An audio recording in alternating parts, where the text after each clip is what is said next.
Elon Musk. Let's assassinate some motherfuckers. It's just TikTok. It's just social media. Nope. The insane ideology is officially spreading throughout society.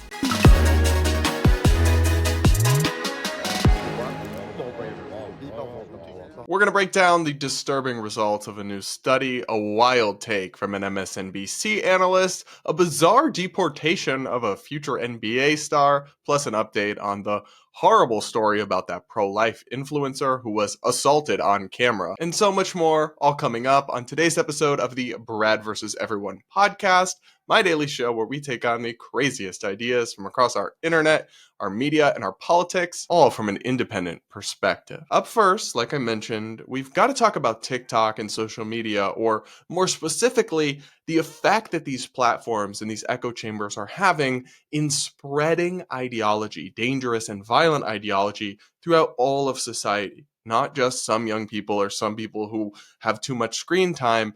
People often hit me with this. They say, well, why do you talk about TikTok? Or why do you waste time on reacting to these influencers? Because it's in the name. They're influential. They influence millions of people. We just got more confirmation of that. If you've been watching the show, if you've been tuning in, if you've been losing brain cells with me, suffering through the delulu, you'll have seen many examples of outright violent rhetoric, supporting murder, supporting assassinations, calls for violence, celebrations of harm happening to people all over the internet from left-wing progressive commentators, whether it was celebration of the attempted assassinations against then presidential candidate Donald Trump, or people calling for it to happen now that he's in office, or the other people calling for harm to happen to Elon Musk because they're upset about his role in the government, or the demented death cult surrounding alleged killer Luigi Mangione, who people support and thirst after because he murdered a CEO they didn't like, allegedly. All of this has been pervasive on social media,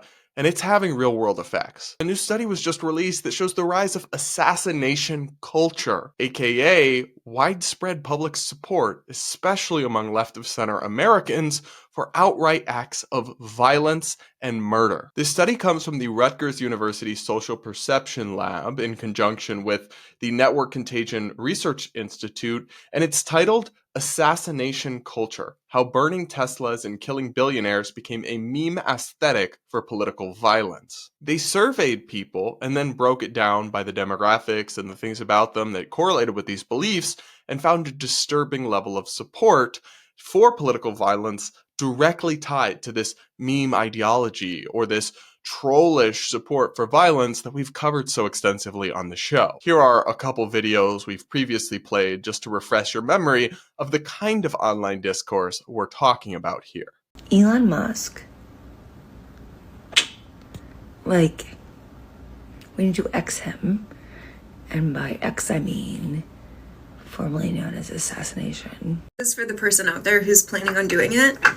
You know, the thing that we all wake up every day hoping we'll see in the news. And we're like, man, no one's done it yet. Keep going. Your plan, it's going to work. If not, it'll inspire the next person. And we are all rooting for you. You have our support. You have our admiration. We might make a national holiday out of you. And I will definitely put money on your books. And if you're into this sort of thing, I'll write you some letters of the naughty sort, should you find yourself behind bars for it. But we're all rooting for you and hoping that you do it quickly and get away with it. Power to the people. Look at me right here. We all know it needs to be done, right? If I do it, are y'all going to convict me? Because somebody got to do it. So can someone just do it? Can someone just do it? Just do it. Every day that I wake up, I just hope someone takes one for the team. Just go out in a blaze of glory. We will always keep money on your book. We will write you letters every day. We'll put your face on prayer candles. So is it just a few crazies on social media? No, I wish it was, but this unfortunately has become a widespread political belief, according to this new study. They found that 31 and 38% of respondents stated it would be at least somewhat justified to murder Elon Musk and President Trump, respectively, and that these effects were largely driven by respondents that self-identified as left of center, with 48% and 55% at least somewhat justifying murder for Elon Musk and President Trump, respectively, indicating significantly higher justification for violence against these figures. So, according to these numbers, nearly half of left-of-center people in this country, according to this polling, support killing the other side's political leaders, at least partially. That's new. That's a bright line that's officially being crossed in American politics, at least modern American politics. They also found, unfortunately, kind of widespread support for the ongoing acts of vandalism, crime, and frankly, terrorism in some cases, targeting Tesla dealerships and even random innocent Tesla owners, all stuff that we've of course covered on the show. According to this survey, nearly 40% of respondents said it's at least somewhat acceptable to destroy a Tesla dealership in protest. And when you look at the left of center respondents, that number goes up to 57%. That's chilling that you have a majority of left of center people surveyed in this study, which was pretty comprehensive, saying that it's okay to burn down businesses because your feelings are hurt about the other side's politics and the things they're doing. Something tells me these same people wouldn't have had that same energy if Republicans were doing it when Biden was president, burning down Planned Parenthoods or something. And to be clear, I would also agree with them that that would be demented behavior. But now suddenly that's fine. What could possibly go wrong, folks? What could possibly go wrong? Now, the other interesting thing about this study was the work that it did to connect these beliefs. So support for Luigi Mangione, support for killing Elon or killing Trump, these things are connected. And they correlate, according to this study at least, with a series of characteristics that I found interesting. They report that there's a psychological and ideological correlation with assassination culture, that these beliefs are highly correlated with another, as well as with the justification of the murder of the United Healthcare CEO and hyper-partisan left-wing ideology. This suggests that support for violence is part of a broader assassination culture, underpinned by psychological and ideological factors. These factors, the authors explain, include things like support for authoritarian left-wing ideologies and, interestingly, certain forms of social media usage like the app Blue Sky, the far-left Twitter alternative. Apparently, people who use that app are substantially more likely to hold this kind of demented assassination ideology, which I have to say, doesn't surprise me, although it's still concerning. And this is the key point here. Whenever I bring up these clips of these crazy people or I talk about this as an issue, I get accused of cherry picking, of just finding the craziest left-wing influencers to react to. And when I point out that some of these videos have millions of views and hundreds of thousands of likes, and it clearly is a more widespread sentiment, they ignore that, or they say, well, it's just social media. No, I mean, data are in, and these beliefs are becoming widespread, which is why I challenge them and I push back on them, because then I'll get into this a little bit more later. I view them as fundamentally incompatible with our American way of life, and honestly, I view them as civilization-threatening beliefs. I try not to engage in hyperbole, but I actually think that if taken to their logical extreme, I mean, these beliefs could actually lead to the end of the United States as we know it. But just one more final thing from this study to kind of underline the fact that this is not fringe sentiment. Not anymore. Not in 2025. The data reveal a structured endorsement of political violence, targeting figures like Donald Trump and Elon Musk. These attitudes are not fringe. They reflect an emergent assassination culture, grounded in far-left authoritarianism and increasingly normalized in digital discourse. Cyber social platforms, particularly Blue Sky, play a strong predictive role in amplifying this culture. References to Luigi Mangione now function as coded endorsements of political violence, cloaked in irony, memification, and plausible deniability. In these ecosystems, violence is not just justified, it is stylized, gamified, and embedded within a broader ideological narrative. Combined with psychological drivers such as an external locus of control, these dynamics create a permissive environment in which users feel morally licensed to advocate or celebrate extreme acts. So what they're getting at there at the end is that part of what's fueling the psychological profile of these people who are cheering on violence is a sense of helplessness or a sense that things are out of their control or beyond what they can actually affect. So they turn to this sort of terroristic nihilism, I guess. I want to show you this one clip I saw circulating on X that's funny but also disturbing, that I thought kind of perfectly summed up the bizarre, incoherent, but evil, frankly, ideology we're talking about here. Take a listen to this. How do you feel about Donald Trump? I think that he deserves to die. You should what? Die. Okay. That's how I feel. So who do you want to run America? The people, preferably. You want the people to run America? Like a democracy should be, yes. Do you feel like the people voted for him? I think the people were fooled. Y'all heard that, right?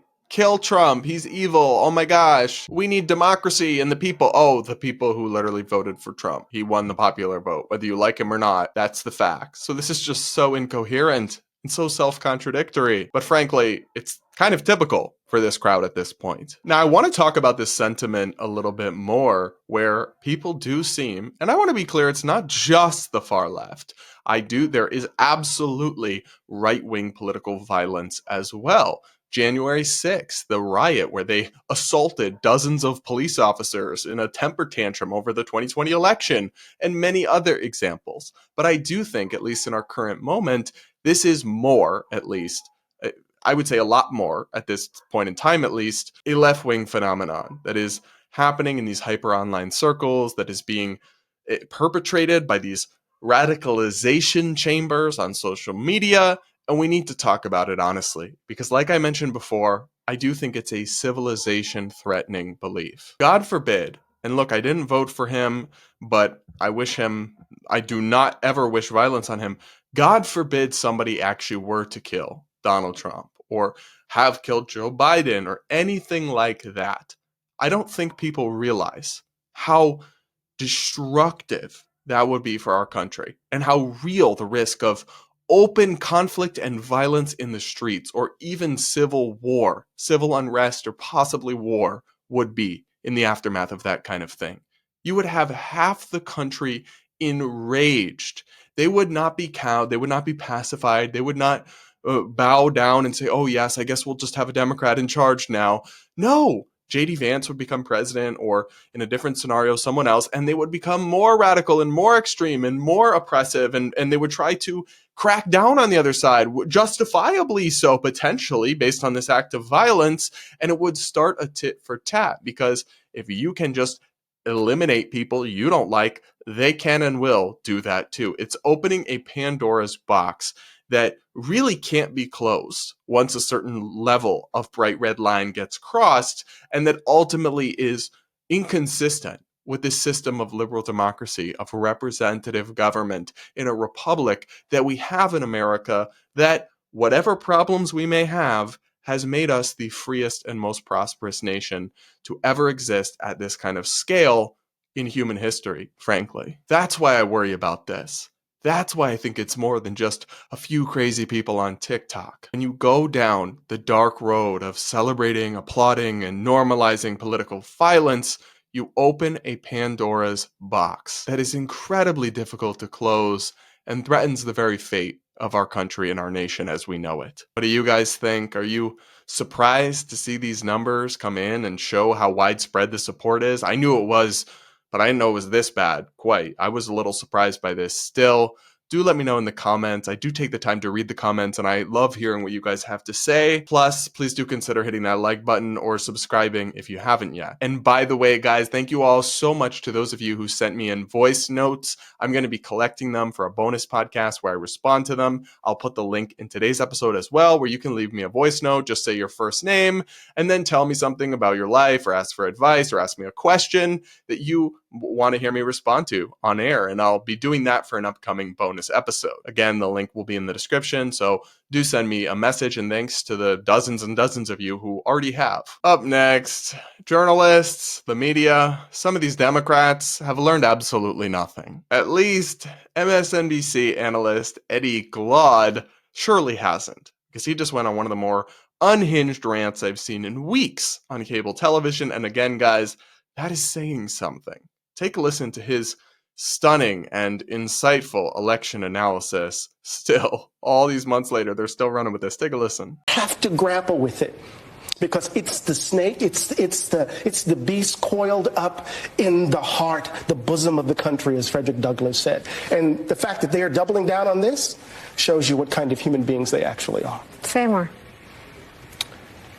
We chose a felon who is more interested in loyalty, who's more interested in retribution, who's more interested in grift than in democracy. And we chose a felon because we didn't want to elect a black woman. So to read that, to actually explicate that, is to say we would rather destroy the republic than for that to have happened. And until we grapple with it, there's no amount of protesting I could do. There's no amount of resistance that could come into play to actually force 78 million people to grapple with what motivated them to put themselves in this position. Y'all, I feel like we've seen him before. I feel like he's treated us to delusional takes on MSNBC before that we've had to react to. He does look familiar. And guys, I can't believe they're still doing this. Seriously? First off, I roll my eyes every time they say Trump's a felon. Yeah, okay, because one highly partisan district attorney in New York trumped up and in a bizarre stretch of the law that even many progressive legal analysts thought was unjustified, went after Trump on old bookkeeping offenses. I thought there were serious concerns and cases against Trump, particularly some of his efforts in Georgia after the 2020 election that should have been prosecuted and investigated. But the one they all actually got him on with those felonies was a joke. And even many left of center legal analysts thought so. So now when they say, oh, he's a felon, it just does not hit the way they think it hits at all. In fact, it's part of why he was elected. People felt, and honestly, fairly so, that Democrats used lawfare against him. And I'm sorry, but I cannot believe that they are still suggesting that people just voted against Kamala because she's a black woman. Seriously? The thing that's so galling about that is she wouldn't have been there in the first place if she wasn't a black woman. If she was Senator Bill Harris, a white Democrat male from California, she never would have been selected as vice president and then never would have been the nominee. That's not opinion. That's not speculation. Biden literally explicitly said, I'm only going to pick a woman for vice president and strongly considering a woman of color. So it is audacious and frankly diabolical to then say, oh, she was a victim because of her identity when she actually was only there because of her identity. And everyone who's honest, everyone who has eyes, who didn't leave their contacts out this morning can see that. Okay? So spare me on that front. And that is not why people voted against Kamala. She was the furthest thing from a compelling speaker or orator. No one knew what the heck she believed. She had dozens of policy positions where she just refused to take a stance of any kind. She had this really radical left-wing past that kept coming up to haunt her, and she was closely, inextricably tied to an administration under Biden that they had touted. It's a partnership. It's Biden-Harris that had seen crushing inflation and a border crisis ravage the American public. The better question is, how could anyone with all that going on of any race or identity ever think they could win? And sure, I'm sure there were some people who were genuinely racist or sexist against her. America is a big country of millions of people. Not everyone is as open-minded as they should be, but there were also probably a fair number of people who specifically voted for her because she's a woman or because she's black, because that is where we are in this current state of our moment with DEI and with identity politics and all this stuff. And it's not an explanation of the vast majority of voters' decisions. All those women voted against her because they're sexist. All those minorities voted against her because they're racist. Really? They're still going with that. Some in the laptop class, some of these journalist types, among which, you know what, I to some extent count myself. The lack of intellectual curiosity, the lack of any sort of nuance or understanding the world is a messy, complicated place and people have all sorts of motivations and issues they care about. No, it's as simple as just, oh, anyone who voted for Orange Man, bad, sexist, racist. Kamala, good, supportive people, yes, good, lovely humans. Everyone else, bad. Go back to kindergarten, babe.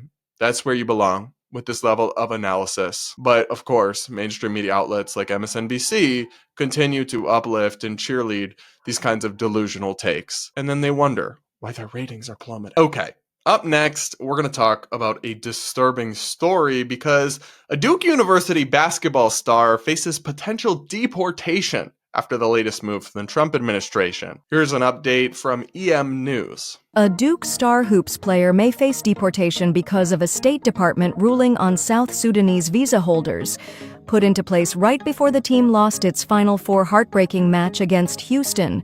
Secretary of State Marco Rubio announced on social media Saturday that he is taking actions to revoke all visas held by South Sudanese passport holders, which would include Duke University's starting freshman center, Kaman Maluach. Maluach, who was born in South Sudan, concluded his freshman season with the Blue Devils' stunning loss to Houston on Saturday night. Rubio claimed the restriction was due to the failure of South Sudan's transitional government to accept the return of its repatriated citizens in a timely manner, meaning the African nation has not said it will take back its migrants booted from the U.S. within a certain time frame. This is the kind of stuff from the Trump administration that I just don't understand and absolutely cannot get on board with. So we're going to have this young man, who, by the way, is a likely first-round NBA draft prospect, a star athlete who came to the country legally with paperwork and looks, by everything you can see, like an upstanding member of his community and is here contributing and very skilled at what he does. We're going to deport this man because we're mad at the government of his home nation, which, by the way, guys, he didn't even grow up there. They haven't had an election in South Sudan since like 2011. This dude has no power over any of this, whatever dispute they're having with the South Sudanese government and arguing about them accepting their deportees, which, to be clear, it's actually complicated. Apparently, they're trying to deport people to South Sudan who aren't even South Sudanese. So that's part of the dispute, by the way. It's not even a clear-cut thing. But regardless, why would we punish immigrants who are here legally with their paperwork in order, contributing? There's people with South Sudanese passports in tech, in athletics like this, in all sorts of areas in American life who are contributing as upstanding people here, making our country better, following all the rules. Yeah, we're going to punish them and revoke their visas and deport them because we're mad at their government. What? That's kind of evil to do to these people. And you're screwing over their communities and their friends and their coworkers and their colleagues. I think it's terrible. And I don't think it will even work because the South Sudanese government is in complete disarray. So to say they are, oh, I'm sure this was just a negotiating tactic, they'll get right in line. I don't know that they care about whether some person in America who, like this basketball player, he grew up outside of South Sudan, so he was born there and he has a passport from there, and his visa is technically associated with that passport, but he has no real ties. They're not going to go to war for him. It's just the kind of thing that makes you scratch your head because, look, the Trump administration had a mandate to secure the border, to stop the unfettered flow of illegal immigration. Clearly, that's a huge problem, but when they do this kind of thing, which they have done time and time again, where they are needlessly antagonizing and harming legal immigrants to the U.S., it just puts a pallor on the whole thing, their whole immigration agenda. And it comes off as just harmful for everyone involved. It's not putting America first by victimizing random immigrants and harming the communities they're contributing here to. I mean, imagine that precedent of just, oh, we're going to start punishing nationals based on the actions of their government. Okay, should we revoke any British person here who's in the US? Should we revoke their visas because, well, their government is censoring people and doing bad things? I mean, look, that logic could have been applied to American citizens who are in other countries when our government does bad things. It's just punishing people for the actions of a government that they have no direct control over rather than anything individually they've done wrong. It just strikes me as really, really wrong and indefensible. But what do you guys think? Any Duke fans here who are particularly concerned about this guy? Do let me know in the comments. I'm curious for y'all's thoughts on this one. Up next, we'll do a quick update on the story we covered yesterday, where a young woman, a pro-life woman working with the pro-life organization Live Action, was doing a street interview and in New York City talking to people and debating them on their pro-choice views, she got into one conversation with an angry woman who came up and was pro-choice, and it got belligerent. And then this woman just beat her down, viciously assaulted her. In case you missed yesterday's episode, here's a brief clip of what happened. You did. Point of view is very obstructed, and I think that you just don't understand the magnitude of having a child. Yeah, well, I'm not the one who admitted they would be okay with killing babies in foster care and killing children that have been abused. That's not the point. What I'm saying. That's really.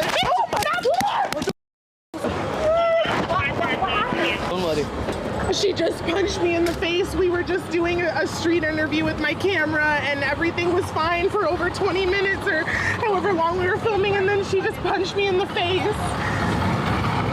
Oh my God. Well, I talked about this, and I talked about how people on Twitter, some of them were bizarrely like celebrating this act of violence and how evil it is, because that's not what we do, right? We don't beat people up, especially young women, but really anyone, just because we don't like what they have to say.